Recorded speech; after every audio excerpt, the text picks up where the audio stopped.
দিনে দুবার ব্রাশ করা কতটা ঠিক না, আমি যেটা বলি যে একবার দিনে একবার রাতে। Any brush which cleans better is a good toothbrush. So আমরা ডেফিনেটলি বেবি টুথব্রাশ দিয়ে এই সামনের টুকু বা পেছনের আঁকেল দাঁতের কাছে, যেখানে আপনার নর্মাল ব্রাশ যার ব্রেসেস হেড খুব বড় সেটা যদি না পৌঁছতে পারছে, তাহলে ওই বেবি টুথব্রাশ কিন্তু is a very good brush. মাড়ির প্রবলেমের জন্য যেটা হয় সেটা হচ্ছে যে দাঁতগুলো নড়ে যাবে, দাঁতে পোকা হবে না বাট দাঁত নড়ে যাবে জায়গা থেকে। তো সেক্ষেত্রে আমরা স্কেলিং এর পলিশিং করতে পারি, ক্লিন করতে পারি। দাঁতে পোকা হয় না, দাঁতে ক্যাভিটিস হয়। বেসিক্যালি যখন কোনো স্টিকি ফুড থেকে যাচ্ছে তার মধ্যে থেকে দাঁতের ডিমিনারেলাইজেশন হয়, পোকা হয়। নিম দিয়ে definitely you can brush, but it is not a alternative to a brushing. Maximum of the cavity হয় because of this sticky food. Sticky food মানে চিপস বলতে পারো, চকলেট বলতে পারো। কুলকুচি করে নেওয়াটা একদম কম্পালসারি, না পারলে ব্রাশ ডেফিনেটলি ইজ রেকমেন্ডেড। তো স্কেলিং এন্ড পলিশিং যদি করা হয় তো গাম প্রবলেমও ঠিক হয়ে যাবে, দুর্গন্ধও ঠিক হয়ে যাবে, ব্লিডিংও ঠিক হয়ে যাবে, সব কিছু ঠিক হয়ে যাবে। দাঁত দিয়ে রক্ত পড়া বা মুখ দিয়ে গন্ধ বেরোনো, এইগুলোর জন্য আমাদের কি করা উচিত? মুখে যদি দুর্গন্ধ হয় সেটা ক্যালকুলাস বা ফুড পার্টিকেলস সলিডিফাই হলে হয়, বা যেটা প্রচলিত কথা বলে নাকে পাথর।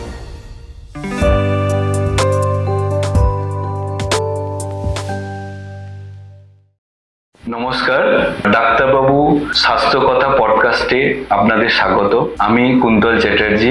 আজ আমরা এমন একটা বিষয় নিয়ে আলোচনা করব যেটা আমাদের মুখের একটা বিশেষ অঙ্গ, প্লাস আমাদের সুন্দর করে তুলতে অনেক সাহায্য করে। সেটা হচ্ছে আমাদের হাসি। কিন্তু আপনারা কি জানেন যে আমাদের দেশে 70% মানুষ যাদের দাঁত বা মাড়ি বা ওভারঅল ওরাল হেলথ একদমই ঠিক নেই। তার কারণ শুধুমাত্র সচেতনতার অভাব। দাঁত ও মাড়ির কিভাবে যত্ন নেওয়া উচিত বা আমাদের ওরাল হেলথ ঠিক রাখার জন্য আমাদের কি করা উচিত, এই সমস্ত বিষয় নিয়ে আজকে আলোচনা করার জন্য আমাদের সাথে আছেন কলকাতার একজন সুপ্রতিষ্ঠিত এবং রিনাউন্ড ডক্টর বিশ্বজিৎ পান্ডা। নমস্কার ডক্টর পান্ডা। আমাদের ইউটিউব চ্যানেলে আপনার ব্যস্ত সময় থেকে বার করে আমাদের যে ইউটিউব চ্যানেলে এসেছেন তার জন্য আপনাকে অসংখ্য ধন্যবাদ। বা আমার আজকে ফার্স্ট যেটা আপনার থেকে জানার আছে, এটা হচ্ছে আপনার কি মনে হয় আজকের দিনে মানে এখন যে আমাদের যে লাইফস্টাইল বা আমাদের যে ওয়ার্ক কালচার, এতে কি আমাদের দাঁতের সমস্যা কি আগের থেকে আরো বেড়েছে? হ্যাঁ, ডেফিনেটলি বেড়েছে। এই পার্টিকুলারলি জিনিসটা আমাদের বাচ্চাদের, যেরকম আমরা আগে যেরকম আমরা চিবিয়ে খেতাম বা ভালো করে ফাইব্রাস ফুড খেতাম, রিফাইন্ড খেতাম না, তো সেটা আমাদের বাচ্চাদের জন্য অ্যাপ্লিকেবল। এখন যেরকম আমার মেয়েরও যেরকম টিফিনে কেটে যাচ্ছে ফল, আগে আমরা কামড়িয়ে ফল খেতাম, আমরা ফাইব্রাস ফুড খেতাম, refined chips and other things খেতাম না। তো ডেফিনেটলি সেই জিনিসগুলোর জন্যই আজকে এই ট্রেন্ডটা, দ্য নেক্সট জেনারেশন যেটা আসবে হয়তো আরো দাঁতের সমস্যা বেশি থাকবে, এবং সেটা ডেফিনেটলি আর্লি ডায়াগনোসিস করলে, আর্লি যদি ডিটেক্ট হয়, তো সেখানে ট্রিটমেন্ট সম্ভব। এবং generation wise definitely there is a gap. আমরা যেমন ছোটবেলাকে আখ খেতাম, হ্যাঁ, সেই ব্যাপারটা এখন আর একদমই নেই। হ্যাঁ, এখন তো জুস এন্ড স্মুথিজ আর এর জায়গায় চলে আসছে। আমরা ডেফিনেটলি আখ খেতাম, বা আমাদের আগের যারা প্রজন্ম আছে বা আমাদের বাপ ঠাকুরদারা যারা খেত, তারা ডেফিনেটলি আখ চিবিয়ে খেত। এবং ডেফিনেটলি এটা ফাইব্রাস ফুড। মানে এটা থেকে তো এই প্রসঙ্গ এসে যায় যে বাঘের তো দাঁত মাজতে নেই, হ্যাঁ, তাদের বাঘের তাহলে ক্যাভিটি হচ্ছে না কেন?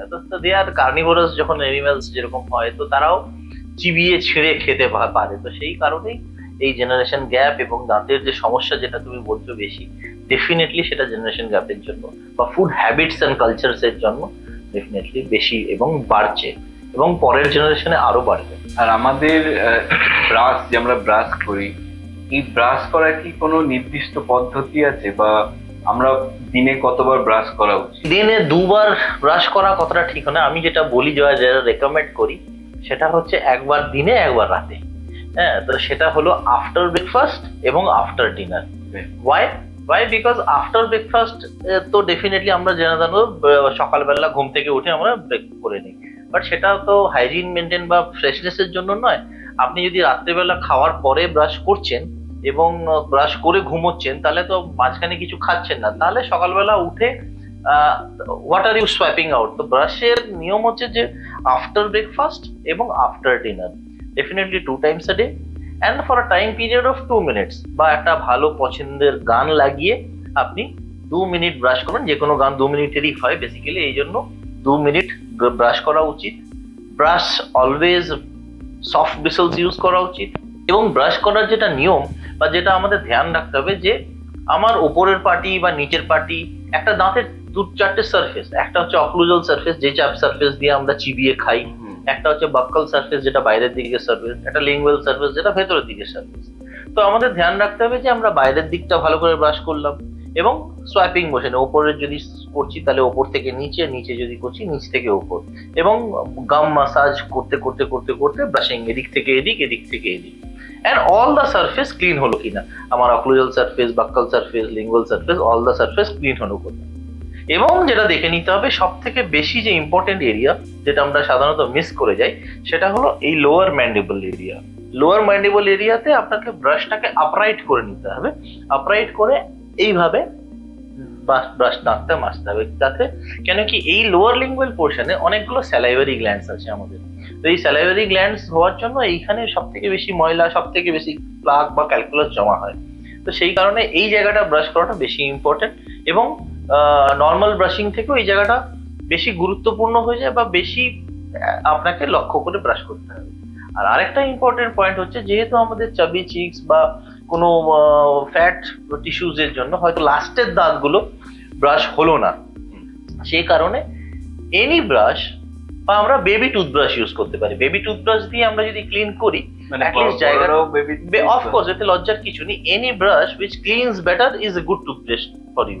সো আমরা ডেফিনেটলি বেবি টুথব্রাশ দিয়ে এই সামনের টুকু বা পেছনের আকেল দাঁতের কাছে, যেখানে আপনার নর্মাল ব্রাশ যার ব্রেসেস হেড খুব বড়, সেটা যদি না পৌঁছতে পারছে, তাহলে ওই বেবি টুথব্রাশ কিন্তু is a very good brush for somebody.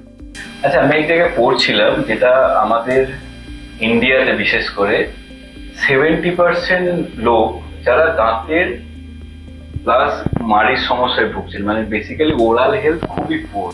Right. তো এটার কারণটা কি? মানে ওই 70% মধ্যে আমিও পড়ি। হ্যাঁ, দেখো, এটার কারণ ডেফিনেটলি যে এডুকেশন, ল্যাক অফ এডুকেশন, সেই কারণেই আমরা আজকে পডকাস্ট করছি। বা ওরাল হাইজিন বা ওরাল জায়গাটাকে ইম্পর্টেন্স না দেওয়া, and definitely lack from the doctor sides also to make people aware of the problem. আমরা ইন্ডিয়ান ডেন্টাল অ্যাসোসিয়েশন এর তরফ থেকে লটস অফ প্রোগ্রামস করছি, লটস অফ ক্যাম্পস করছি, লট অফ এডুকেশন প্রোগ্রাম করছি, অ্যান্ড এইভাবেই আমরা চেষ্টা করছি। বাট এটা মাস স্কেলে গভর্নমেন্টের তরফ থেকে হওয়া উচিত আমি মনে করি। এবং definitely oral health is the very important factor in general health. এই মুখ দিয়েই তো আমরা খাই। So oral health is a very big manifestation for all kind of bodily problems. Bad oral hygiene or bad oral health can lead to cardiac arrest, a disease called bacterial endocarditis. Bad oral health can lead to premature baby. Bad oral health can lead to other systemic complexes বা diabetic, এরকম অনেক patients আছে যারা রোগীরা আসে আমাদের কাছে, যার মুখ দেখে বা ওরাল কন্ডিশনস দেখে আমরা বলতে পারি person is a diabetic or not. এরকম এন নাম্বার অফ পেশেন্টস আছে যেখানে এসছে, না আমি ডায়াবেটিক নয়। আপনি কি টেস্ট করিয়েছেন? না, টেস্ট করায়। তাহলে আপনি কি করে জানলেন ডায়াবেটিক নয়? তো ডায়াবেটিক টেস্ট করাতে ডেফিনেটলি HbA1c বেশি আসছে। তো ওরাল কন্ডিশনস দেখে আমরা বলতে পারি অ্যাটলিস্ট যে কি সিস্টেমিক কন্ডিশনসে মানুষ আছে। Oral this kind of bacterial oral infection can leads to Alzheimer's disease. So all the systems are connected. Cardiac is connected, kidney is connected, your gynec is connected, and all brains also connected. So oral health has to be proper and has to be maintained. আর হেলথের মধ্যে কি কি part থাকে, মানে কোন কোন জিনিসগুলো আমাদের ঠিক রাখা উচিত, কিভাবে মেনটেন করা উচিত? দেখো, ওরাল হেলথের মধ্যে ডেফিনেটলি আমাদের মুখের মধ্যে গামস এবং টিথ এবং টাং থাকে। তো ওরাল হেলথের সব থেকে বেশি ইম্পর্টেন্ট হচ্ছে যে 6 মাসে একবার ডেন্টিস্ট দেখানো, ফার্স্ট প্রায়োরিটি। সেকেন্ড হচ্ছে ওয়েন ডেন্টিস্ট সিজ ইউ, তো সেখানে গামসের কোনো প্রবলেম হচ্ছে কিনা, এবং দাঁতের কোনো প্রবলেম হচ্ছে কিনা। দাঁতের আমাদের 3টে পার্ট যেরকম জানা আছে, এনামেল, ডেন্টিন আর পাল্প। তো সেরকম দাঁতের 3টে লেয়ারের যেরকম যেরকম প্রবলেমস হয় সেরকম এক্সরে করে বা সিবিসিটি করে, আমরা ইনহাউস সিবিসিটি বা এক্সরে করে আমরা দেখতে পারি যে দাঁতের বা দন্তক্ষয় যেটা আছে সেটা কত দূর এগিয়েছে। যদি ইনিশিয়াল স্টেজে থাকে, যদি এনামেল স্টেজ অবধি থাকে তাহলে আমরা ফিলিং করতে পারি। যদি ওটা ডেন্টিন অবধি চলে যায় তাহলে আমরা রুট কানালস করি সিঙ্গেল সিটিং আজকের ডেটে। বা যদি আরো বেশি হয়ে যায় তখন দাঁত তুলে ফেলতে হবে। অ্যান্ড তুলে ফেললে ডেফিনেটলি তাহলে রিপ্লেসমেন্টস আসছে। রিপ্লেসমেন্ট মানে ব্রিজ দিয়ে করতে পারি অথবা ইমপ্লান্টস দিয়ে করতে পারি। অ্যান্ড ডেফিনেটলি আজকের ডেটে ব্যথাবিহীন ভাবে all kind of treatments possible এবং হচ্ছে।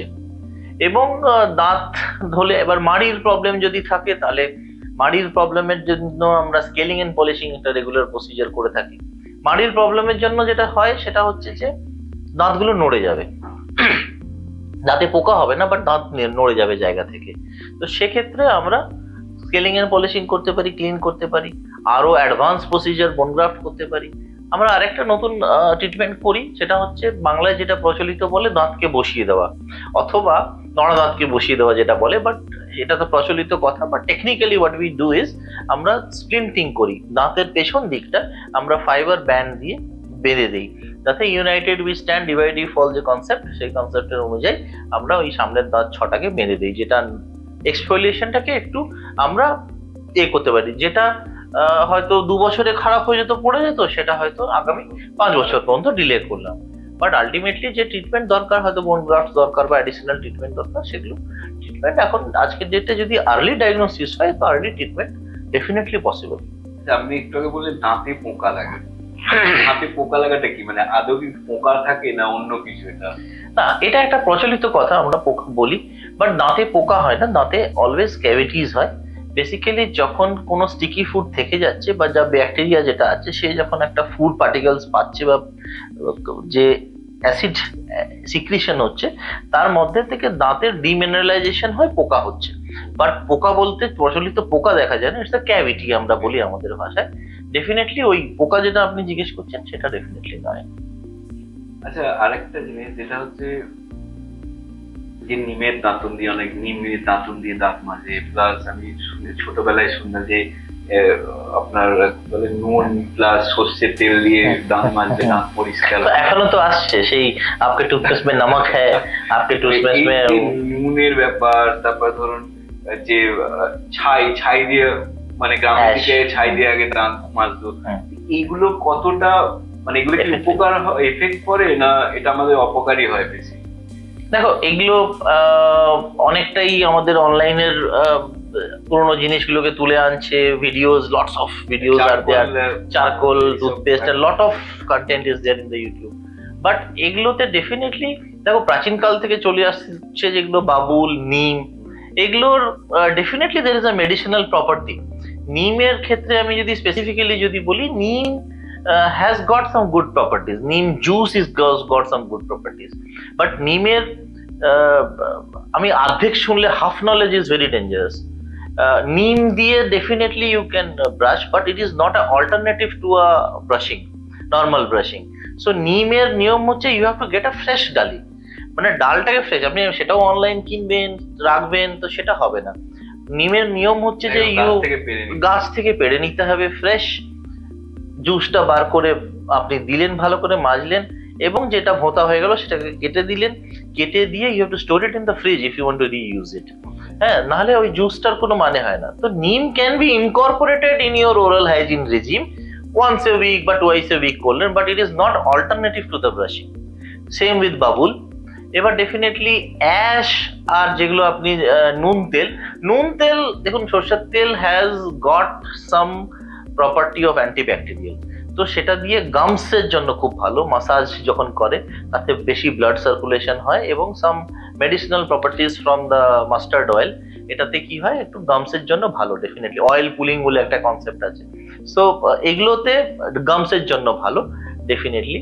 বাট নিম can't B A alternative to the brushing. এবার অ্যাশ বা ছাই, আমরা টুথপেস্ট বা এই সব জিনিসের বিষয়, এবার there is a big controversy between a normal toothpaste which is available in the market, যার রিসার্চ ব্যাকগ্রাউন্ড মাল্টিন্যাশনাল কোম্পানি বানায়, এবং আয়ুর্বেদিক প্রপার্টিজ এর টুথপেস্ট অ্যান্ড কন্টেন্ট। এবার main difference between this two হচ্ছে যে এদের they have a ingredient call sodium lauryl sulphate, যেটাকে সাবান বলি আমরা, তবেই দাঁত পরিষ্কার হয়, but the quantity is very minute. এবার আপনি বলবেন যে আপনি টুথপেস্ট দিচ্ছেন, ডেফিনেটলি মুখে দিচ্ছেন, অ্যাবজর্ব হবে, সাবান অ্যাবজর্ব হলে ক্ষতি হবে, but the PPM level is very less. So এটা একটা কাইন্ড অফ টুথপেস্ট। আরেকটা হচ্ছে যে রাতারাতি বড় হয়ে গেল, রাতারাতি বিজ্ঞাপনের এতে হয়ে গেল। এবার এদের content is very good. Ayurvedic content যখন আসছে, আপনার লং লবং যাই যা ইউজ করছে, all are very good ingredients, but এদের যে পার্টিকেল সাইজ বলি আমরা, টুথপেস্টের সব থেকে ইম্পর্টেন্ট। আজকে দেখবেন আগে টুথ পাউডার ইউজ হতো, so that is very dangerous. এখন ইউজ হয় না। এই যে ছাই কেন বলো, is all is related to abrasive content. এই অ্যাব্রেসিভ কন্টেন্টটা যদি বেশি হয়, পার্টিকেল সাইজটা যদি বেশি হয়, সেখানে কি হচ্ছে, আপনার দাঁতে আপনি মাজছেন, দাঁত এনামেল ঘষে যাচ্ছে। সো লং টার্ম ইউজের সাথে you are losing your enamel. তারের জালি দিয়ে বাসন মাজলে বাসন ভালো পরিষ্কার হবে, then comes the software version to clean the বাসন। এবার বাসন তো ভালো পরিষ্কার হচ্ছে, ইনগ্রেডিয়েন্ট ভালো, সব ভালো আছে, তো পিপল আর হ্যাপি। বাট যে 12টা বাজছে 2 বছর 3 বার লংজিভিটি, যতক্ষণ এনামেল ঘষে যাচ্ছে, সেখানে কিন্তু প্রবলেমস। আচ্ছা, একটু আগে আপনি যেটা বললেন যে ওরাল হেলথ যদি আমাদের ঠিক না থাকে, তাহলে আমাদের বিভিন্ন ধরনের রোগ হতে পারে। সেটা আমাদের হার্টের প্রবলেম হতে পারে, বা একটা প্রেগনেন্সি মহিলার যে বাচ্চা, তারও ক্ষতি হতে পারে। এটা কি সামহাও ক্যান্সারের থেকেও কোনো রিলেটেড আছে, যে এখান থেকে ওরাল হেলথ যদি আমাদের ঠিক না থাকে, তাহলে এটা আমাদের ক্যান্সারের কারণ হতে পারে? Definitely cancer is no answer, and any cancer যেটা হয় সেটা আমরা ভালো করেই জানি যে পেশেন্টের তো খারাপ body, definitely the family is also ruin financially, emotionally and physically both. And আমাদের ধরনের oral cancer, we dentist are the first লোক, মানে আমাদের দেশে oral cancer is the highest number of cases in other than the, মানে whole body তুলনায় ওরাল ক্যান্সার। উত্তর প্রদেশে এটা সংখ্যাটা বেশি বোধহয়, বাট ওরাল ক্যান্সার অ্যাজ হোল বডির তুলনায় সব থেকে বেশি। তো we dentist are the first person who can, any dentist can diagnose a oral, মানে ওরাল ক্যান্সার। তো যে কোনো ডেন্টিস্টকে এই জন্য 6 মাসে একবার দেখানো উচিত। এবং ওরাল ক্যান্সারের কারণ কি? কারণ হচ্ছে ম্যাক্সিমাম কেসে দেখা যায় ডেফিনেটলি স্মোকিং, টোব্যাকো, গুটকা, এগুলো তো আছেই। অ্যাপার্ট ফ্রম দ্যাট অনেক সময় আমাদের ইরিটেশনালও হয়। ইরিটেশনাল মানে কোনো ডেঞ্চারের শার্প ক্লিপ থাকলো, বা কোনো শার্প টুথ থেকে ঘষে lot of cases we get for oral cancer. But আমাদের যেহেতু প্রাইভেট প্র্যাকটিস, গভর্নমেন্ট সেক্টরে আরও বেশি দেখা যায়, যেহেতু আমাদের প্রাইভেট প্র্যাকটিস, আমরা যে ধরনের কেসেস দেখতে পাই সেটা হচ্ছে প্রি ক্যান্সারাস লিজেন, যেরকম ফর এক্সাম্পল OSMF বলি, oral submucous fibrosis, lichen planus বলে একটা ডিজিজ আছে। এই ডিজিজগুলো হচ্ছে আমরা প্রি ক্যান্সারাস লিজেন, যেগুলো আমরা প্রাইভেট প্র্যাকটিসে বেশি দেখতে পাই। এই প্রি ক্যান্সারাস লিজেনগুলো কেন হয়? ধরুন OSMF মানে মুখ খুলবে না, হোয়াট হ্যাপেন্স ইজ এই ব্যান্ড হয়ে যায়, গালে পুরো ব্যান্ডস হয়ে যায়, ফাইব্রাস ব্যান্ড হয়ে যায়। সেই কারণে মানুষের mouth opening becomes to 2 mm বা 3 mm according to the gradation, mouth opening কমে যায়। তো we are the first person who can diagnose that OSMF এর ট্রিটমেন্ট আমরা করছি। প্রি ক্যান্সারাস লিজন যেহেতু আমরা ফোর্সফুল ওপেনিং করি, অনেক সময় ফাইবারসগুলো কাটি, অনেক সময় ফ্ল্যাপ সার্জারিজ করি, তো লট অফ ট্রিটমেন্ট, অনেক সময় আমরা ইন্ট্রালিজেনাল ইঞ্জেকশনস দিচ্ছি, ককটেল ইঞ্জেকশনস। সো সেই কারণে মুখ খোলা, যেটা গুটকা চিউইং থেকে হয় সাধারণত। আর লাইকেন প্ল্যানাস যদি হয়, লাইকেন প্ল্যানাস তো শুনলে হাসি পাবে যে it's comes from tension. So tension থেকে প্রি ক্যান্সারাস লিজন লাইকেন প্ল্যানাস। একজন পেশেন্ট যদি আমি স্টোরি বলি, যে এসেছিল আমাদের কাছে, খুঁজে পাচ্ছিলাম না, ওনার টেনশন কিছু নেই, হাউসওয়াইফ, সিনিয়র সিটিজেন, কি টেনশন? কোনো টেনশন নেই, বাট ওনার টেনশন এটাই হতো যে সিরিয়াল যেটা দেখছি, ওই সিরিয়ালে কি হতে চলেছে, এটাই ওনার মাথায় ঘুরতো, বা সেটা তার টেনশন ছিল। তো that lead to lichen planus. So any precancerous lesion is treatable, but once cancer, it is not treatable. Definitely cancer is জানেন আপনি যে প্রথমে surgery, commandos operation, where you do hemiglossectomy, half জিভ কেটে দেওয়া হলো, hemimandibulectomy, radical neck dissection, commando operation, all stage of, তারপরে chemotherapy, radiotherapy, you are financially, emotionally drained. But unfortunate part of the society, and which I want to condemn, is যে গুটকা যেটা should be banned, smoking is injurious to health is written in the packet, but still we do it. But এই গুটকা chewing is definitely আমরা এবং আমাদের অ্যাসোসিয়েশনের তরফ থেকে definitely আমরা কন্ডেম করি। সো কল সেলিব্রিটিজ, আমাদের heroes do that from the actions. এবার তুমি সুপারি করো বা ইলাইচি বলো আর দানা বলো আর whatever you do, the action matters and which is copied by educated child. তো বাদ দিলাম তো আনএডুকেটেড ক্লাস যেটা হচ্ছে, বা আজকে যে আমাদের ইনফেরিয়ার কোয়ালিটি যেখানে হচ্ছে, সেখানে কিন্তু তার সেই বাচ্চাগুলো কিন্তু তার জন্য রিয়েল হিরো। তারা কিন্তু ওই অ্যাকশনস কপি করে অ্যান্ড আদার থিংস করে ইনফ্লুয়েন্স হয়ে যাচ্ছে। আচ্ছা, আমাদের ধরুন যে দাঁত, এই যে দাঁত খারাপ হয়ে যাওয়ার কোনো কি বয়স থাকে, যে এই বয়সের পর থেকে দাঁত আস্তে আস্তে খারাপ হয় বা এরকম কোনো ব্যাপার থাকে? না, ডেফিনেটলি বয়সের সাথে নয়। হোয়াট উই রেকমেন্ড ইজ কি 2 years থেকেই definitely dentist visit is necessary. আমাদের জন্য ডেসিডিয়াস দাঁতটাও ইম্পর্টেন্ট, আমাদের জন্য পার্মানেন্ট ডেন্টিশনও important. God gives you 2 chances and third is ours. So definitely it's important from the childhood. প্রতিটা বয়সে দাঁতের জন্য খুব ইম্পর্টেন্ট। যদি আমি বলি dental treatment starts from neonates also, neonatal tooth হয়। neonatal tooth এ অনেক সময় কি হয়, মাদারের নিপলে যদি বাইট করে তো then the milk sucking becomes very difficult, so it starts that early. Neonatal যেখানে আমরা cleft lip and cleft palate বলি, এই ট্রিটমেন্টটা হয়তো 10 দিনের মাথায় বাচ্চার অপারেশন করতে হয়, because a baby is not able to suck the milk because of the palate ফুটো হওয়ার জন্য। সো এই ধরনের অনেক এনজিওস আছে যারা করছে, যেরকম smile train I one of them, যেখানে ওয়ার্ল্ড ওয়াইড এই ধরনের ক্লেফট লিপ ক্লেফট প্যালেট যে কাটা থাকে দেখেছেন অনেক অপারেশন, এগুলো রেগুলার বেসিসে হচ্ছে আমাদের সোসাইটিতে। এটা আর্লি এজের কথা বলছি। তারপরে হচ্ছে যে নিউনেটসের পরে চিলড্রেন। এবার চিলড্রেনের ক্ষেত্রে আমাদের যেটা কমন মিথ, যে ডেসিডিয়াস দাঁত, দুধের দাঁত পড়ে যাবে, ডাক্তার পয়সা নেওয়ার জন্য কথা বলছি, বাট এটা কিন্তু মিথ, টোটালি মিথ। দুধের দাঁত ইজ ইকুয়ালি ইম্পর্টেন্ট। কি হয়, আমাদের দুধের দাঁত যখন ডেভেলপ হয়ে যায়, দুধের দাঁতের নিচে পার্মানেন্ট দাঁত আসছে, বেরোচ্ছে। এবার দুধের দাঁত যদি আর্লি এক্সফোলিয়েশন হয়ে যায়, মানে যদি টাইমের আগে পড়ে যায়, তাহলে কিন্তু নিচের দাঁতটা ফেসিলিটেট হবে, তো সে এবড়ো খেবড়ো জায়গায় আসবে। এবার দুধের দাঁত যদি ওভার রিটেন থাকে, টাইমে পড়লো না, আলতো করে বাচ্চাটা রেখে দিল জিনিসটা, তখনও কিন্তু প্রবলেম, পাশ দিয়ে বেরিয়ে যাবে। তো which will lead to malocclusions and definitely 12 বছর বয়সে গিয়ে তখন ব্রেসেসের ট্রিটমেন্ট হবে। তো এই ধরনের মিথগুলো সোসাইটিতে আছে।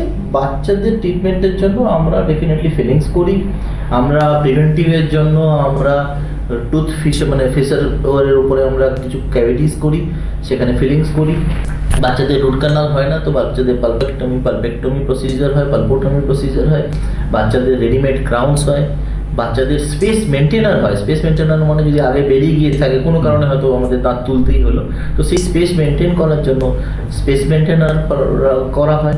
তো lot of advance technology, pedodontist are the specialized person to do that. We have team of pedodontist in White Zone. And আমরা যেটা স্পেশালাইজ করি বাচ্চাদের ক্ষেত্রে, সেটা হচ্ছে যে we have a machine known as conscious sedation. The conscious sedation machine, what happens is that there is a combination of nitrous oxide and oxygen. Basically, anxious child or anxious adults also, we are using it for adults also. So adult এবং child যেখানে anxious বা ধরুন special child, সেই ক্ষেত্রে আমরা 40 avoid করে এই ধরনের নাইট্রাস অক্সাইডের ট্রিটমেন্ট করছি, রেগুলার বেসিসে করছি। এবং পিডোডন্টিস্ট আর with dentists are same, but periodontists are skilled enough to handle the child behavior. So that is very important. So আমরা রেগুলার বেসিসে এই ধরনের পিডিয়াট্রিক ট্রিটমেন্ট আমাদের ক্লিনিকে ডেফিনেটলি করছি, এবং স্পেশালাইজড ভাবে করছি, ব্যথাবিহীন ভাবে করছি, এবং সাকসেসফুলি করছি। এবার ইন কেস ফিউ কেসেস যেখানে হয় না, সেখানে আমি গো টু দ্য ওটি অ্যান্ড ডু ইট। একটু আপনি যেটা বললেন যে আরসি, এই আরসি আর ফিলিং, মানে এটার মধ্যে ডিফারেন্স কি আছে, মানে কোনটা কখন করতে হয়? দেখুন, সব থেকে বেশি ইম্পর্টেন্ট হচ্ছে ডায়াগনোসিস। একটা পেশেন্ট যখন ফোন করে আমাদের যখন হেল্পডেস্কে বলে, তখন যে ব্যথা হচ্ছে কি হচ্ছে না। এবার যদি ব্যথা হচ্ছে, তার মানেই হচ্ছে পাল্প এক্সপোজড বেসিক্যালি, বাট তাকে ওষুধ দেওয়া হলো, কিন্তু ওষুধ দিলে ঠিক হবে না, সেটা সাময়িক হয়তো রিলিফ পাবে। বাট যখন আমাদের কাছে আসছে, what we have inhouse digital x-rays. তো এই ডিজিটাল এক্সরে নেওয়া হলো, এক্সরেসতে আমরা দেখে নিলাম যে কোন layer of the affected, dentine না উপরের এনামেল, না নিচের ডেন্টিন, না নিচে পাল্প এক্সপোজার হয়ে গেছে, বা ইনফেকশন আছে, বা আর কিছুই বেশি শুধু রুট পিস পড়ে আছে। কি কারণে ব্যথা হচ্ছে। তো সেটা ডেফিনেটলি আমরা করতে পারি। ডিজিটাল এক্সরে এখন আমাদের সবগুলো ব্রাঞ্চে আছে, 10 বছর ধরেই আছে। What new we are talking about modern facilities. So in our Southern Avenue Clinic, the facility, we have in-house CBCT. CBCT মানে হচ্ছে cone beam computer tomography বা CT scan of teeth. In case of specialised যেখানে ধরুন root Canal failure হয়েছে বা root Canal প্রয়োজন বা খুব সাইনাস আছে বা ইমপ্লান্টস আর প্ল্যানিং, এক্ষেত্রে ডেফিনেটলি ডায়াগনোসিসের জন্য আমরা সিবিসিটি ইউজ করছি, which is the most modern and accurate technique of diagnosis first of all. So এটা করা হলো, এটা করার পরে উই ক্যান ডিসাইড কি এটা যদি এনামেল অবধি থাকে তাহলে ফিলিং, যদি আর একটু ডিপার ক্যাভিটি থাকে তাহলে অন্য মেটেরিয়াল দিয়ে, বাট ফিলিং পসিবল। ফিলিং এ আমরা কি করছি, পাল্প যেটা এক্সপোজড ডেন্টিন যেটা ক্যাভিটি আছে ওটাকে বার করে আমরা ফিলিং করছি ইনার্ট মেটেরিয়াল দিয়ে। অ্যান্ড তারপরেই হচ্ছে ডেফিনেটলি আমরা যদি পাল্প এক্সপোজার হয়ে থাকে বা ডেন্টিনের নিচে চলে যায়, যদি ডেন্টিন হলে আমরা অন্য কোনো ম্যাটেরিয়াল দিয়েও ফিলিং করতে পারি, পাল্প ক্যাপিং এজেন্ট দিয়ে ফিলিং করতে পারি। বাট যদি আমাদের পাল্পে চলে যায় বা টাচ হয়ে যায়, নার্ভ এক্সপোজ হয়ে যায়, তখন আমাদের রুট ক্যানাল প্রসিজার করতে হয়। সেটাও কিন্তু আগে হয়তো ব্যথা হতো and other number of sittings লাগতো। এখন আমরা যেটা করছি সেটা হচ্ছে definitely single sitting root canal এবং ব্যথাবিহীনভাবে রুট ক্যানাল। ওয়াই ব্যথাবিহীনভাবে বা ওয়াই সিঙ্গেল সিটিং? ডেফিনেটলি যে ডাক্তারবাবু যে কাজটা 10 সিটিংয়ে করতে পারছিল সেটা সিঙ্গেল সিটিংয়ে করতে পারে। আপনি পয়সা দিলে আর আপনি টাইম দিলেই হবে, দুটোই রেস্ট্রিকশন। তো এই দুটো যদি আপনি দিচ্ছেন তো কেন হবে না single sitting? So most of the cases are faced in single sitting. For that, definitely we need some magnification, we need loop, we need microscope. It's a blind procedure. We need inert materials, we need other modern machineries, we need the diagnosis that ekkuni dekhe ekkuni shuru holo. Endodontists are the best person to do that. We have team of endodontists. I also do root canals. The root canals এভাবে ব্যথাবিহীন ভাবে আমরা করছি। এবার definitely stage wise পয়সা বেশি লাগবে। যত আগে আপনি ডাক্তারের কাছে যাবেন তখন একটা ফিলিং যদি এক্স টাকা হয় তো ডেফিনেটলি একটা রুট ক্যানাল করতে 10x টাকা লাগবে। এবার ডেফিনেটলি যদি রুট ক্যানাল স্টেজে আপনি গেলেন না, সাপোজ রুট ক্যানালও হবে না, তাহলে ডেফিনেটলি দাঁতটা তুলে ফেলে ইমপ্লান্ট হলে তাহলে 50x হয়ে যাবে। So more quicker you go to the doctor, more is easier for you and it's economically also safe. And treatment যে প্রগনোসিস গুলো, যে রুট ক্যানাল করাটা ভালো জিনিস নয় ডেফিনেটলি, বাট করতে হলে করতে হবে। এবার ডেফিনেটলি এটা একটা modern method to save teeth and which is আমরা ওয়াইড জোনে এখন রেগুলার বেসিসে সিঙ্গেল সিটিং রুট ক্যানালস করছি। এই যে ডেন্টাল ইমপ্লান্ট যেটা বলছি, ডেন্টাল ইমপ্লান্ট তো একটা আমি যেটা জানি এটা সেরামিক দিয়ে হয় না, ডেন্টাল ইমপ্লান্টস নয়, এটা যেটা আপনি বলছেন সেটা হচ্ছে ডেন্টাল ক্যাপস বা ক্রাউনস। হ্যাঁ, ক্রাউনস বা ক্যাপ হচ্ছে রুট ক্যানালের উপরে করতে হয়। কি হয়, রুট ক্যানালের ক্ষেত্রে রুট ক্যানাল করার পর আমাদের দাঁতটা ব্রিটল হয়ে যায় বা ভঙ্গুর হয়ে যায়, যেটা বলতে পারি, because the root is dead. শামুকের মতো, শামুকের আত্মা বার করে দিলে কি হবে, সেটা ব্রিটল হয়ে যায়। তো এমন অনেকটাই সেরকম। তো এই ব্রিটল হয়ে যাওয়ার জন্য হোয়াট উই ডু ইজ, সেই দাঁতটাকে প্রোটেক্ট করার জন্য we put some caps over it বা ডেন্টাল ক্রাউনস ওভার ইট। এবার এটা বিভিন্ন মেটেরিয়ালের হয়। মেটেরিয়াল বলতে অনেকটা আমরা মেটালের করতে পারি, অনেকটা এখন কোবাল্ট ক্রোমিয়াম ইউজ করি আমরা, মেটাল সেরামিক্সের হয়, মানে ভেতরে মেটাল বাইরে ceramic, white colour. And white কালারটা হচ্ছে সেরামিকের শেড ম্যাচ করার জন্য, কাস্টমাইজ করার জন্য, আপনার দাঁতের কালারের সাথে ম্যাচ করা হয়। হোয়াইট জোন ডেন্টাল ক্লিনিকে এটা ক্যাপস বলে বিভিন্ন রকম, আর একটা হয় জিরকোনিয়া ক্যাপস, পুরোটাই সেরামিকের দাঁত। সো ফাংশন কিন্তু সেম, ম্যাটেরিয়াল আলাদা, কোনটা বায়োকম্প্যাটিবল অ্যালয়, কোনটাতে হয়তো প্রিপারেশন কম লাগছে, কোনটা ক্যাড ক্যাম মেড মানে computer aided designing and computer aided milling, so computer made, কোনটা কলকাতার ল্যাবরেটরিতে ভালো বানানো, কোনটা বাইরের ল্যাবরেটরি থেকে বানানো, এগুলো ক্রাউনসের স্পেসিফিকেশনস। বাট ক্রাউনটা করতে হবে, it's a compulsory thing after root canal most of the cases. এইবার হোয়াইট জোন ডেন্টাল ক্লিনিকে যেটা আমরা স্পেশালাইজ করি সেটা হচ্ছে উই হ্যাভ ইন্ট্রাওরাল স্ক্যানার। এই যে তিনটে মেশিনসের নাম বললাম, যে ইন্ট্রাওরাল স্ক্যানার বা আমাদের কনসিয়াস সিডেশন বা CBCT, White Zone dental clinic is one clinic যেখানে whole eastern India doesn't have in house facilities like this. So we are towards NABH and we have all the machineries and proudly say that these machines are there only available in white zone. এবার এখানে এই scanner, intraoral স্ক্যানারের মাধ্যমে আমরা কি করছি, আমরা scan করছি। কি স্ক্যান করছি? ডিজিটাল স্ক্যান করছি। আপনি এলেন বা আপনার যে কোনো জিনিস বা স্মাইল ডিজাইনিং কেস হোক বা ক্রাউনসও যদি হোক, আমরা ইমিডিয়েটলি স্ক্যান করছি। স্ক্যান হলে মানে এই জিনিসটা পুরো আমার কাছে ডিজিটালি চলে এলো। আগেকার দিনে যেরকম মাপ নিতাম, বমি আসতো, একটা শ্যাবি বা একটা মেসি ব্যাপার হতো, সেটা নয়, এখন আমরা ডিজিটালি করছি। এবার ডিজিটালের অ্যাডভান্টেজ হচ্ছে we send this file wherever I want according to the requirement of the patient. আমরা কলকাতার বেস্ট ল্যাবরেটরিজে পাঠাতে পারি, আমি কেরালাতে পাঠাতে পারি, বম্বেতে পাঠাতে পারি, নিউইয়র্কে পাঠাতে পারি, সিঙ্গাপুরে পাঠাতে পারি, as per budget, as per requirement বলতে পারে। হ্যাঁ, definitely budget also matters, but requirement, suppose when we do smile designing cases, যেখানে আমার কাছে যেমন সেলিব্রিটি পেশেন্টসরা আছে বা মডেলসরা আছে যার রিকোয়ারমেন্ট হায়ার, ডেফিনেটলি সেখানে আমরা বাইরের ল্যাবরেটরি দিয়ে পাঠাই। But most of the labs are good. Kolkata has got good laboratories, but most of our work goes to Kerala or Bombay.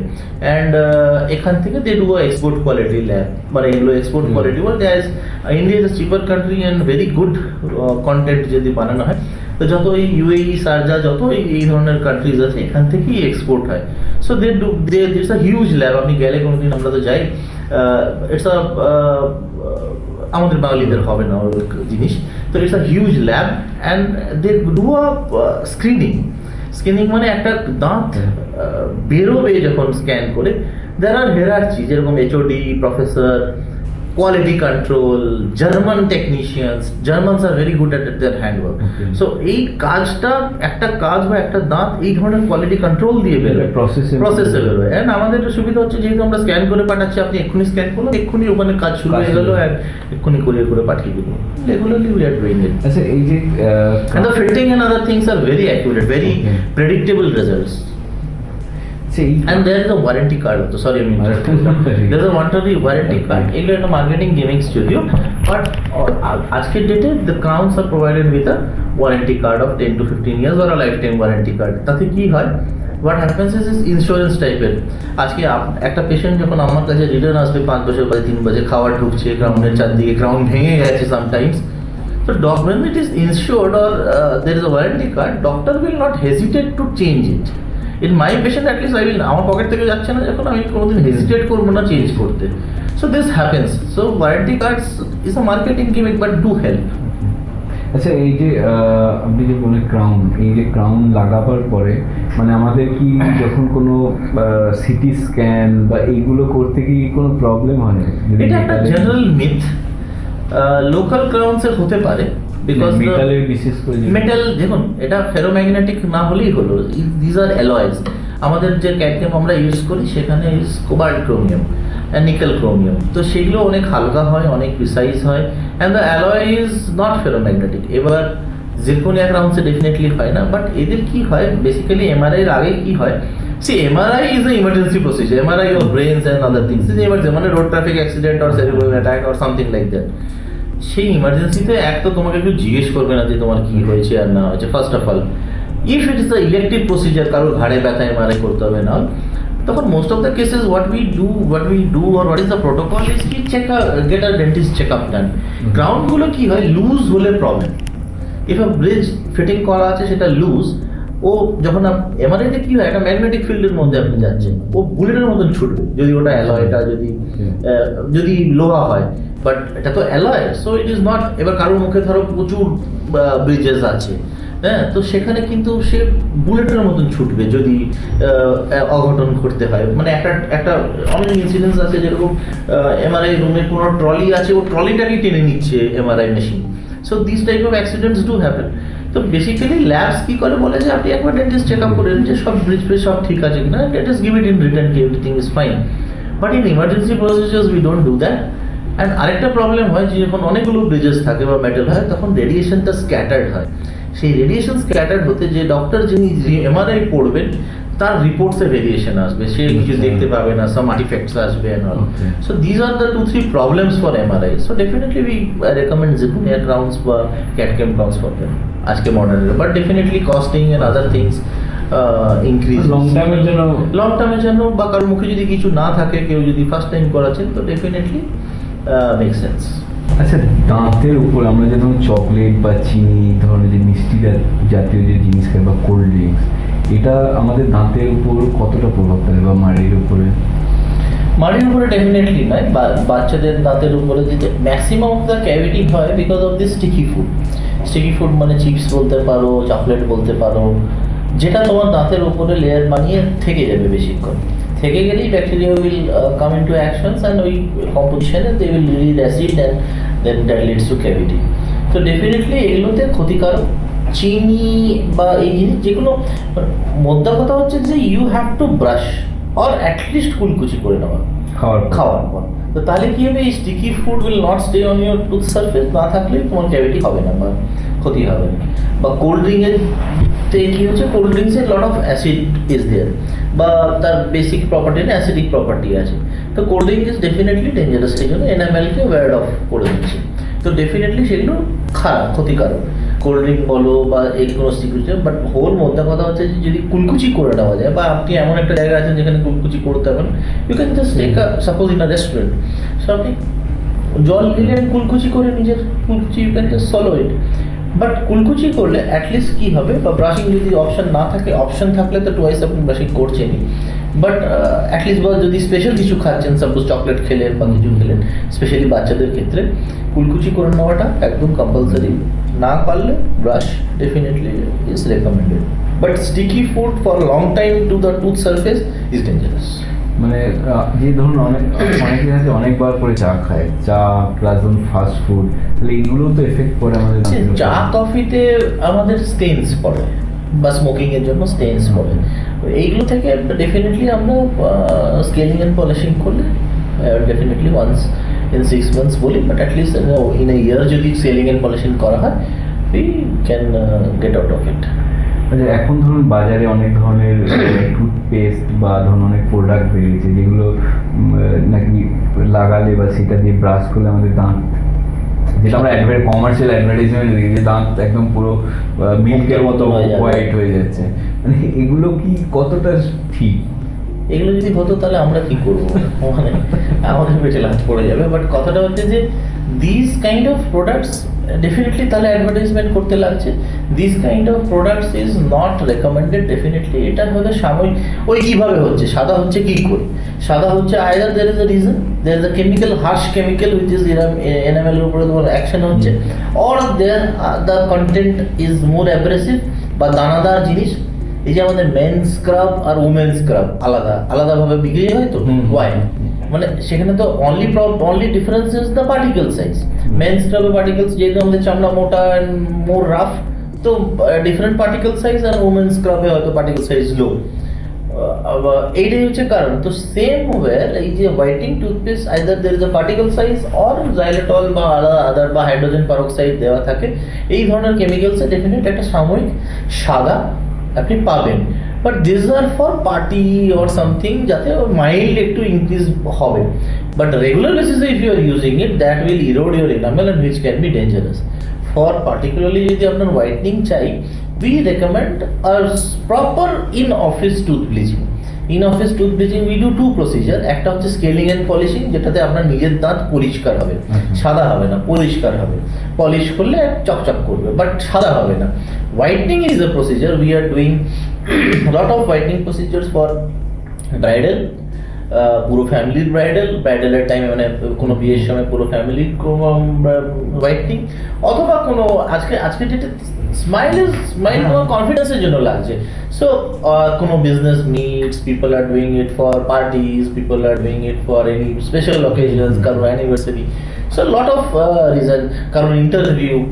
So if every setting and everything is you are happy about your smile and you just want to increase the color by, আমরা definitely 2 to 3 shades whiter, দুটো সাইকেলে 2 to 3 shades whiter and brighter দুটো আমাদের খুব procedure করি in office brightening and in office bleaching বা whitening. So there are 2 type of products basically, hydrogen peroxide or carbamide peroxide, and এগুলো in office under dentist DIY, এই অনলাইনের বিশেষে বা অনলাইনে দেখুন আমার মতো অ্যালাইনার্সও আসছে, অনেক কিছু আসছে, but we are strong against this DIY things. হিতের বিপরীত health care, you can joke with your health care. So definitely dentist recommended in office bleaching can be done, and definitely we are achieving 2 to 3 shades whiter teeth. Plus ধরুন আমাদের অনেক সময় কি দাঁত দিয়ে রক্ত পড়ে বা আমাদের মুখে অনেক সময় খুব বাজে গন্ধ হয়, যেটা যখন আমরা কথা বলি সেটা সামনের লোক একটুখানি অফেন্সিভ হয়। এই যে দাঁত দিয়ে রক্ত পড়া বা মুখ দিয়ে গন্ধ বেরোনো, এইগুলোর জন্য আমাদের কি করা উচিত? দাঁতের দুর্গন্ধ প্রধানত 2-3টে কারণে হয়। এক হচ্ছে যে আপনার ওরাল কন্ডিশনশিপ খারাপ, যেখানে আমাদের ক্যালকুলাস বলি বা প্লাক বলি, সফট ডিপোজিট অথবা হার্ড ডিপোজিট, যেটা ফুড পার্টিকেল সলিডিফাই হয়ে যায়, সেটা থেকে আপনার দুর্গন্ধ আসছে। এক হচ্ছে টাঙ্গের কোটিংয়ের উপরে ডিপেন্ড করে, টাঙ্গের ব্যাকটেরিয়াল কোটিং যদি থাকে সেটা একটা হয়। কিছু হয় থ্রোট রিলেটেড বা টনসিলস রিলেটেড, সেখান থেকে হয়। And third reason is from the gut. Gut বলতে পেটের যদি গ্যাস্ট্রিক মুখ টক হয়ে থাকতে বা গ্যাস্ট্রিক রিগার্ডিজেশন হচ্ছে, সে কারণে আপনি দুর্গন্ধ পাবেন। কিছু হয় খুব কেউ আইসিইউ থেকে ফিরেছে, তার প্লুরাল রিফিউশন আছে বা চেস্টের থেকে, সো অল সিস্টেমিক রিজনস এগুলো। বাট প্রধানত আমার যা ডমেন, সেখানে হচ্ছে যে মুখে যদি দুর্গন্ধ হয়, সেটা ক্যালকুলাস বা ফুড পার্টিকেলস সলিডিফাই হলে হয়, বা যেটা প্রচলিত কথায় বলে দাঁতে পাথর জমেছে। এবার হোয়াট টু ডু, এটাতেই তোমার মুখে গন্ধ আর ব্লিডিং বা ব্যথা, গাম প্রবলেম, এগুলো সবগুলো, বা দাঁত নড়ে যাওয়া, এগুলো সব গাম রিলেটেড প্রবলেম, গামস রিলেটেড, মাড়ি রিলেটেড। ট্রিটমেন্ট ডেফিনেটলি রেকমেন্ডেড যেটা 6 মাসে একবার ওরাল প্রোফিল্যাক্সিস অথবা scaling and polishing. Scaling and polishing আমরা কি করি, ultrasonic vibration with water jet instruments দিয়ে আমরা ক্লিন করি পাথরগুলোকে। এবার এগুলো মিথ আছে যে স্কেলিং করলে দাঁত নড়ে যায়, আমার আগে তো নড়ছিল না, আপনার স্কেলিং করার পরে দাঁত নড়তে শুরু হলো। তো এগুলো আমরা ডেলি বেসিসে ফেস করছি বা কোশ্চেন্সগুলো আসে, বাট দিজ আর মিথ। আমরা যে ফুড পার্টিকেলস জমে আছে, teeth is a very hard structure, enamel is very hard. আমরা কি করছি, এই টিথ পার্টিকেল, যে ফুড পার্টিকেলস যেগুলো আছে, সেগুলো আল্ট্রাসনিক ভাইব্রেশন এবং ওয়াটার জেট দিয়ে আমরা জাস্ট ক্লিন করছি। এইটুকুই আমাদের কাজ। এবং scaling and polishing is a safe procedure and has to be done every 6 months. তো স্কেলিং অ্যান্ড পলিশিং যদি করা হয়, তো গাম প্রবলেমও ঠিক হয়ে যাবে, দুর্গন্ধও ঠিক হয়ে যাবে, ব্লিডিংও ঠিক হয়ে যাবে, সব কিছুই ঠিক হয়ে যাবে। And it's a regular procedure. যেগুলো আপনারা শোনেন সেগুলো সম্পূর্ণ মিথ। আর এটা ডিউরেশন কিরকম হওয়া উচিত, কতদিন পর পর করা উচিত? বুক সেজ 6 মান্থস, বাট ইন্ডিয়ান সিনারিও 1 ইয়ারেও যদি আপনি চান, মোর দেন ইনাফ। আচ্ছা, ধরুন হঠাৎ দাঁতে ব্যথা, সেক্ষেত্রে কি কিছু হোম রেমেডি কাজ করে, যেটা করলে আমাদের ইনস্ট্যান্ট কোনো রিলিফ পাওয়া যেতে পারে?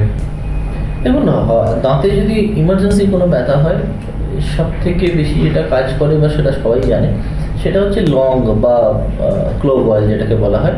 ক্লোভ অয়েল অ্যাপ্লিকেশনে definitely it works, but over the counter আজকের ডেটে সবাই সেন্সিটিভ টুথপেস্ট ইউজ করছে, and people can't differentiate between sensitivity and pain. এটা আমরা ফিল করি।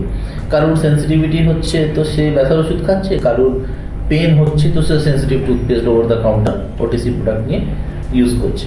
So it's not recommended. Over the counter definitely মানে কিনবেন না ওষুধ কোনো, ডক্টর রেকমেন্ডেশন বা dentist recommendation is compulsory.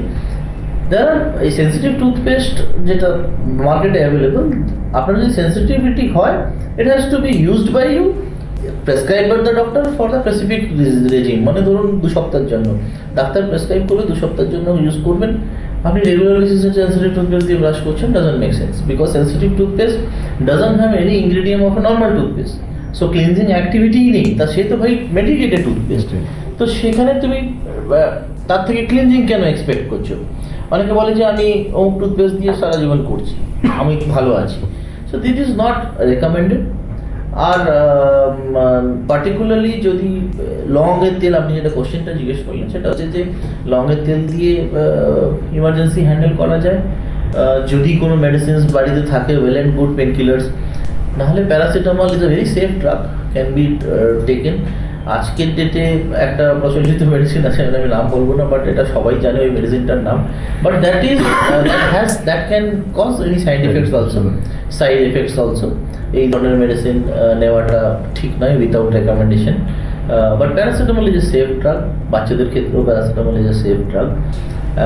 Long বললাম, অয়েল পুলিং বললাম, গ্রিন টি দিয়ে কুলকুচি করলে অনেক সময় it helps.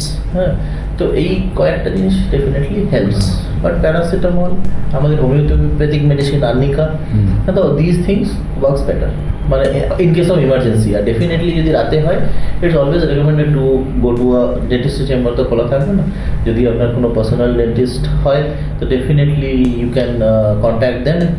And over the phone, যদি overnight হয়, it's always recommended to get an injection from a government hospital or a emergency. আচ্ছা, আমরা এখন একদম শেষ পর্যায়ে চলে এসেছি। তো আপনি যদি আমাদের যে ভিউয়ার্স আছেন তাদের উদ্দেশ্যে যদি কিছু টিপস দেন যে কিভাবে আমরা ওরাল হেলথ বা আমাদের দাঁত ঠিক রাখবো, তাহলে আমরা খুব উপকৃত হব। দেখুন, টিপসের থেকে বেশি ইম্পর্টেন্ট, সব থেকে প্রথম টিপস এটাই হবে যে get a check up done. Every 6 months অবশ্যই আপনারা চেক আপ করাবেন, বিকজ আর্লি ডায়াগনোসিসটা খুব ইম্পর্টেন্ট, সেটা ফার্স্ট প্রায়োরিটি। সেকেন্ড হচ্ছে ব্রাশ সিলেকশনের জন্য always try or buy a brush যার হ্যান্ডেলটা বড়, গ্রিপটা ভালো, হেডটা ছোট, অ্যান্ড ডেফিনেটলি ব্রিসেলসগুলো সফট। তো ব্রাশ সিলেকশন, টুথপেস্ট সিলেকশন, যেটা আমি বললাম যে কোনো টুথপেস্ট আপনি ইউজ করুন, ট্রাই টু চেঞ্জ। যে এই যে দুটো কনসেপ্ট আমি বললাম, একটাতে অ্যাব্রেসিভ বেশি, একটাতে সোডিয়াম লাউরাল সালফেট, একটা বিজ্ঞাপন ভালো, একটা অমুকটা ভালো। তো এই টুথপেস্টের কন্ট্রোভার্সি বা ডাক্তারের কন্ট্রোভার্সি, আলাদা আলাদা ডাক্তার আলাদা আলাদা রেকমেন্ডেশন। তো এই কন্ট্রোভার্সিসগুলোর সলিউশন হচ্ছে change your toothpaste every 2 months. তাতে হার্ম যে পোর্শনটা সেটা অ্যাটলিস্ট থাকবে না। So change your toothpaste for every 2 months. নিম নিয়ে আমরা কথা বললাম, এই ধরনের প্রাচীনকালে যে জিনিসগুলো you can incorporate it in your oral hygiene. মানে কি, সপ্তাহে 1-2 দিন আপনি নিম দিয়ে করতেই পারেন ডেফিনেটলি, বা প্রপার ওয়ে যেটা আছে সেটা আমরা অলরেডি ডিসকাস করলাম। Tongue cleaning is very important, আজকের ডেটে ইন্টারডেন্টাল ব্রাশ বলি আমরা। ইন্টারডেন্টাল ব্রাশ মানে দুটো দাঁতের মাঝখানে যদি খাবার ঢুকে থাকে, interdental brush. Toothpick is not recommend, টুথপিকের অল্টারনেটিভ হচ্ছে ইন্টারডেন্টাল ব্রাশ। এই ধরনের ইন্টারডেন্টাল ব্রাশ, ইন্টারডেন্টাল ব্রাশ এরকম চাপা থাকে, you can keep it narrow space, wide space, বিভিন্ন রকম স্পেসের পাওয়া যায়। তো ইন্টারডেন্টাল ব্রাশ দিয়ে, যেটা অল্টারনেটিভ টু আর টুথপিক, যদি কোথাও খাবার ঢুকে থাকে you can just poke and clean. সবসময় নয়, if it is oftenly then get a recommendation done, but রেখে ওটা ইউজ করা, রিইউজেবল পার্সে আপনি রাখতে পারেন। সো ইন্টারডেন্টাল ব্রাশ ইউজ করতে পারেন। ফ্লসিং ইজ ইম্পর্টেন্ট, বাট ফ্লসিংটা যেহেতু আমাদের ছোটোবেলা থেকে শেখানো হয় না, সেহেতু ফ্লসিং প্রপার ওয়েতে ইউটিউবে ডেফিনেটলি দেখে নেবেন অন্য ভিডিও, যেখানে ফ্লসিং কীভাবে করা হয়। একটা ওয়্যাক্স থ্রেড, ভালোভাবে লং থ্রেডকে জড়িয়ে এভাবে আমরা দুটো দাঁতের মাঝখানে ক্লিন করি। বা রেডিমেডেড ফ্লস পাওয়া যায়, ইউনিফ্লস বা আদার কোনো কোম্পানিজের যে ফ্লস পাওয়া যায়, রেডিমেড ফ্লস, যেটা আপনি দুটো দাঁতের মাঝখানে ক্লিন করতে পারেন। এখন যেহেতু সবাই মুখে ক্রাউন, ব্রিজ, ইমপ্লান্ট, হাজার প্রসেসিস এসে গেছে, তো সিনিয়র সিটিজেনের জন্য রেকমেন্ডেড হচ্ছে ইন্ট্রা ওরাল বা oral irrigation devices. Oral irrigation devices online available সব জায়গায়। Basically water jet and air jet, water and air jet, এই ধরনের জিনিসের ভেতরে একটা ডাব্বার ভেতরে মাউথওয়াশ ইউজ করতে পারেন, জল ইউজ করতে পারেন, ভালোভাবে ক্লিন করতে পারেন। সো দ্যাট এই প্রসেসেসের মাঝখানে যে খাবারগুলো ঢুকে থাকে, বা যেখানে সিনিয়র সিটিজেন, সেখানে হয়তো এফিসিয়েন্সি কমে যাচ্ছে, সেখানে একটা better cleaning you will get. So these are few things. Definitely keep your toothbrush away from the toilet thing. মানে কি, যখন আপনারা ফ্লাশ করছেন, ডেফিনেটলি যদি 6 ফিট দূরে না থাকে, ফ্লাশ যখন করছেন, the aerosols which come out, ওই অ্যারোসোলসগুলো গিয়ে কিন্তু ব্রাশের উপরে পড়ছে। It's not recommended to keep the ব্রাশের হেডটাকে কভার করে রাখা উচিত নয়। It should be kept in a covered compartment বলতে পারেন, যেহেতু ময়েস্ট থেকে যায় ওই ব্রাশের চাপা দিয়ে যেটা রাখে, সেটা রেকমেন্ডেড নয়। ডেফিনেটলি রেখে you should keep it in the covered away from your sink, যাতে অ্যারোসোলস না হয়। টুথপেস্ট যেটা আমি বললাম অলরেডি, টুথপেস্ট কতটা নেবেন ইজ ইম্পর্টেন্ট। পি সাইজ, ওই অ্যাডভার্টাইজমেন্টে যেরকম দেখায় এরকম লেপে দেওয়া, এতটা টুথপেস্টের আমাদের প্রয়োজন নেই। অল্প টুথপেস্ট বা dentifrices is enough to clean your teeth, সেটা রেকমেন্ডেড টুথপেস্টের কথা। অ্যান্ড ডেন্টিস্ট ভিজিট, বারবার ধরে আমি যেটা বলছি, ডেন্টিস্ট ভিজিট, আর্লি ডায়াগনোসিস, কোথাও কোনো ডাউট হলে, ইরিটেশন হলে, কোনো প্রবলেম হলে, অলওয়েজ টেক আ, আপনার লোকাল ডেন্টিস্টের কাছে always take a recommendation, always take a check up done every 6 months is compulsory. এবং কুলকুচি তো আমি বললাম, বাচ্চাদের ক্ষেত্রে কুলকুচি, এগুলো টাইম ব্রাশ করা, এগুলো হলে definitely you can avoid the things, and prognosis of the tooth and other things will be better, and economical way of preserving tooth also. Okay, thank you so much doctor Panda. আমাদের ওরাল হেলথের সম্পর্কে বিভিন্ন রকম গুরুত্বপূর্ণ তথ্য শেয়ার করার জন্য আপনাকে অসংখ্য ধন্যবাদ জানাই। আর আমরা আরও অনেক রকমের পডকাস্ট নিয়ে আমরা আসছি। যদি আপনাদের অন্য কোনো টপিক সম্পর্কে যদি কিছু পডকাস্ট আপনাদের দেখতে চান, সেক্ষেত্রে আপনারা আমাদের ডাইরেক্ট কমেন্ট বক্সে কমেন্ট করতে পারেন। নমস্কার।